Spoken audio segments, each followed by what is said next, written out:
I decided to revert after finding a lot of things within the religion that sat well with me and made sense. It was all about making sense for me, and because I was at a stage in my life where I was out drinking and socialising with bad people and getting myself into situations that weren't beneficial to me, when I found Islam, it gave me a lot of moral correctness.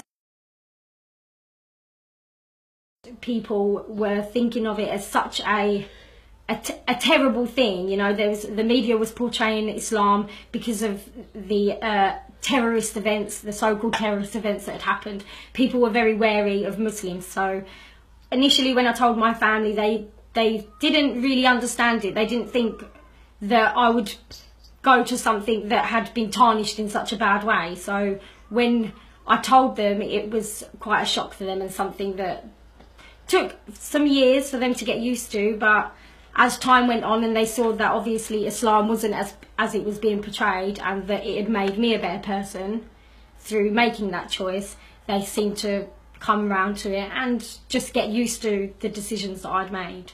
So for me, it wasn't as terrible of a transformation as it would have been for some people. My family were not as mad at me as what other families may have treated their daughters like if they'd made such a big decision, because coming from a Western background, it's not a religion that's associated with the typical Western white woman. You know, I was born into a Church of England background, so it was something that my family didn't really know anything about, so they questioned a lot of my decisions.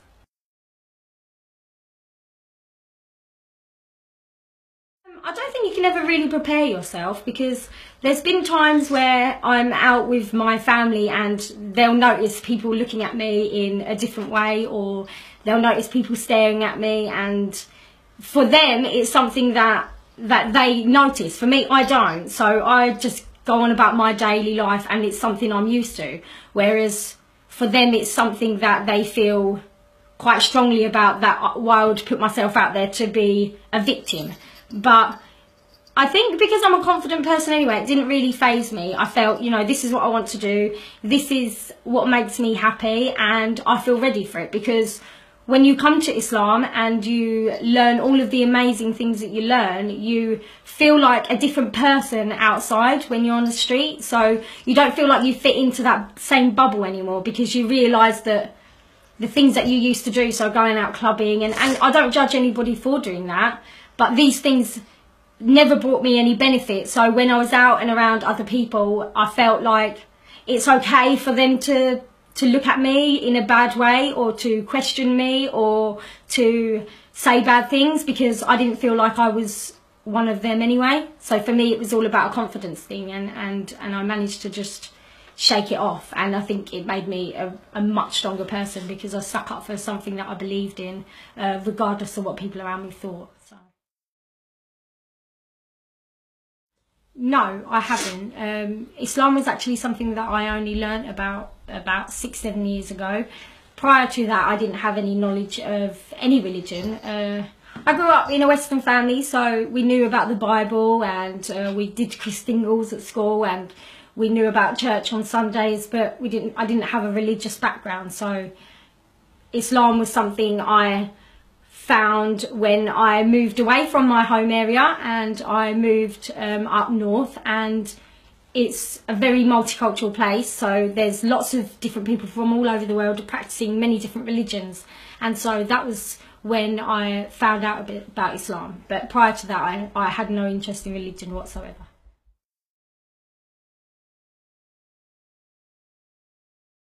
Portrayal as well today. You've got all these TV shows and radio stations and news stations showing so much bad when it comes to religion and countries when they're cooperating, and it seems to always be over a lot of the TV programs now is a lot of propaganda over Muslim extremists and terrorists, and portraying Islam in a really bad light.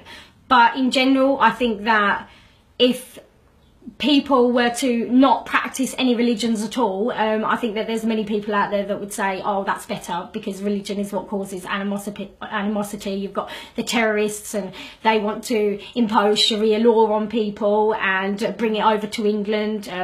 You know, so people are under this school of thought, which is not exactly how it is. Islam tells us that we should abide by the law of the land wherever you are, and obviously as Muslims we should have free right to practice our own religion, and as a normal human being you have the right to practice whatever it is that you choose to believe. And I wouldn't say I'm a good Muslim. I would say I'm a good person. I would say what makes a good Muslim is being somebody that is able to teach people about your religion in a humble way, and is open to discuss other people's religions and their ideologies and what they choose to practice. And I think being a good Muslim is being open to that, and not feeling like you need to preach your religion and your way of life and your practices on other people. And I think if you adhere to all of the morally correct practices that come with Islam, such as the fasting and the paying in charity and helping the needy and just all these things that people just generally should do, I think that's what makes a good Muslim. I think what makes a bad Muslim is when you are a Muslim and you are doing all of the things that you know you shouldn't be doing, but you're still preaching on other people, which is fine because we all do that to an extent. But it's when you're looking down on other people for being different to you, when you know as a Muslim that you have to be accepting and open to everybody's views. I think that sometimes is when it can tarnish somebody as a person, and also as a Muslim that can generally reflect bad on all Muslims. So I think when you're doing things that make your religion look bad, and when you're not following your religion but yet you're preaching on everybody else that they're doing wrong, I think that's what makes a bad Muslim. I haven't actually come up against that much scrutiny. I think I've been quite lucky because I am quite a confident and outgoing person. I'm very smiley, and when I meet new people I can be quite chatty and sociable. So I think that at times brings people round to thinking at first, oh, this weird woman with this scarf on, you know, why would you do that? Then it makes them think that actually I'm just a normal person and that everybody's entitled to their own beliefs. There has been times when I've been out and about and I've been shouted at, or people have said things to me, and sometimes they haven't been very nice. But it was just the other day actually, I had an experience when I was walking down to my local town centre, and there was actually a guy that walked past me, and you know, he's a tall guy, I would say probably 20-something years old, and he was a black guy, and he said, and I'm quite a 21st century Muslim, so sometimes I will wear the full abaya and cover up, and sometimes I'll just be casual in jeans. I just tend to stick to what I'm comfortable as long as it's modest. And he walked past me and he said something like, you call that a Muslim? And at the time I actually said to my friend, I really like living around here, even nobody really gives me any problems. And just as I'd said that, he'd said something, and she said, did you hear him? And I said, no, you know, I didn't hear him. What did he say? And when she told me what he said, I did turn around and I said to him, not in anger, I said, oh, you know, it's not fair for you to judge me because I didn't judge you. And I said, so that was really rude of you to do. I said, because you don't know me and I don't know you.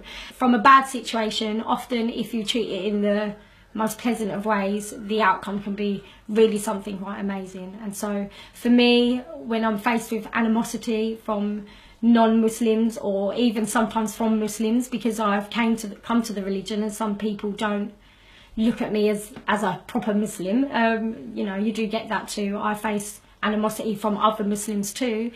It often makes you a much stronger person. And I think I was more nervous as a new Muslim when I came to the religion, because you automatically think that, you know, it's the same as when you walk into a new job. You don't know anything about that job, and even if you do know anything about that job, everything's new to you. So the ways in which people work may be different to what you're used to. So when I came to the religion, I instinctively thought that everybody knew everything about the religion and I didn't.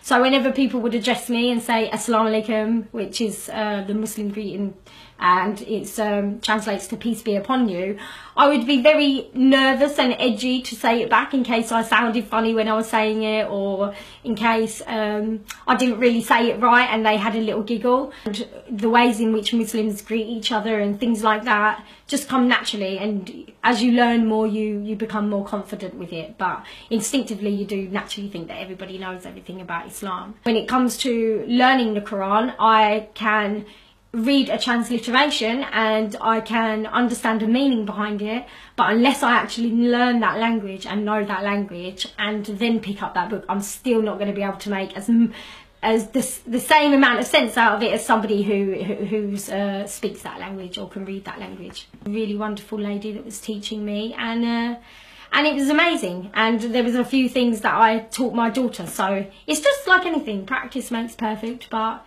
you're not going to understand the real in-depth meaning of something if reading the transliteration as you would if you knew how to read and write the language and understand it fluently.